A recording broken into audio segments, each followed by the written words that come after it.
قد كفاني علم ربي من سؤالي واختياري. العالمين والصلاة والسلام على رسوله محمد وعلى آله وأصحابه أجمعين. أما بعد، السلام عليكم ورحمة الله تعالى وبركاته. Ayol kardeşlerim, Allah-u Teala'ga minlerden maktal olsun.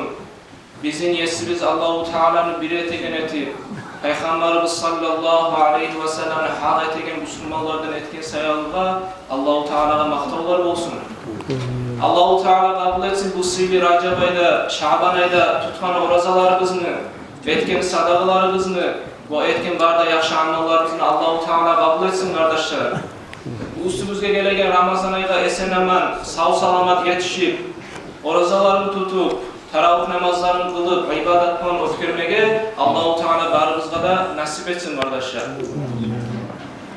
Ramazan ayımızga yürüp koltura kardeşler, şu üstümüzge gelegen sıylı konak, şu sıylı konak gelegene kardeşler hazır bulmağa tarafımız.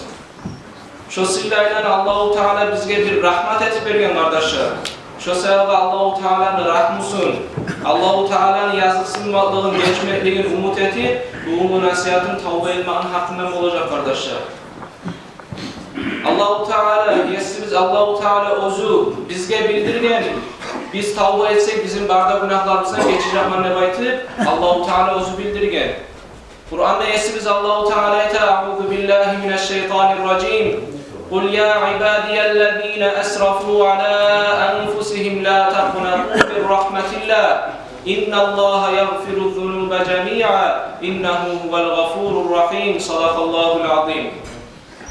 Kur'an'da yesiniz Allah-u Teala'ya sen ayet hey Muhammed sallallahu aleyhi ve sellem, hey meni kulların nafslarına israf eti, Allah-u Teala'ga asik olup günah etkenler, siz Allah-u Teala'nın rahmusundan umut uzmağız. Gerçekten Allah-u Teala barda günahlardan geçedir. Gerçekten Allah-u Teala geçucu rahmuludur deyip Allah-u Teala Kur'an ayetinde şöyle ayet kardeşlerim.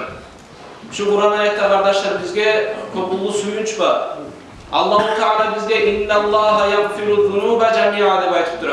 Allah-u Teala barda günahlardan geçer deyip ayettir şu Kur'an'la. Şundan bizge kardeşler ulu suyunç.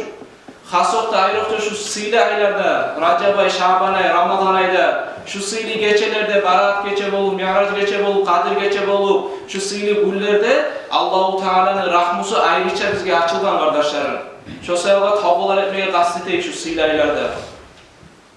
İmam Tirmidhi, İmam İbn-i Macah, Ali ashabından, Abu Bakr ashabından gelegen hadisine ayet Peygamberimiz aleyhissalatu vesselam'ın hadisin, Enne Nebi sallallahu aleyhi ve sellem قال ما من رجل يذنب ذنبا ثم يقوم فيتطهر فيحسن الطهور ثم يصلي ركعتين ثم يستغفر الله عز وجل إلا غفر له ثم تلا والذين إذا فعلوا فاحشة أو ظلموا أنفسهم ذكروا الله فاستغفروا لذنوبهم ومن يغفر الذنوب إلا الله ولم يصروا على ما فعلوا وهم يعلمون أولئك جزاؤهم مغفرة من ربهم وجنات تجري من تحتها الأنهار خالدين فيها ونعم أجر العاملين.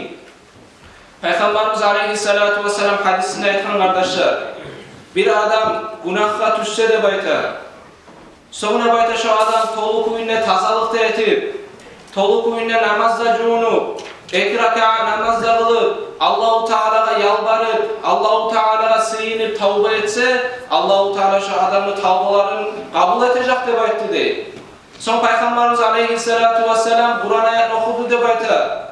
Olay adamlar eşi işler etip günahlara girgen, sonra Allah-u Teala'nın eskeri günahlarının geçti tilese de bayta adamlar. Başa ettiğin günahların daimçiliğe ve şu günahların koysa hukumsa da bayta ulaika la cezauhum mağfiratun min rabbihim. Allah-u Teala şu adamlara beregen cezaları, acruları Allah-u Teala'nın geçmaklığı olacak demektir.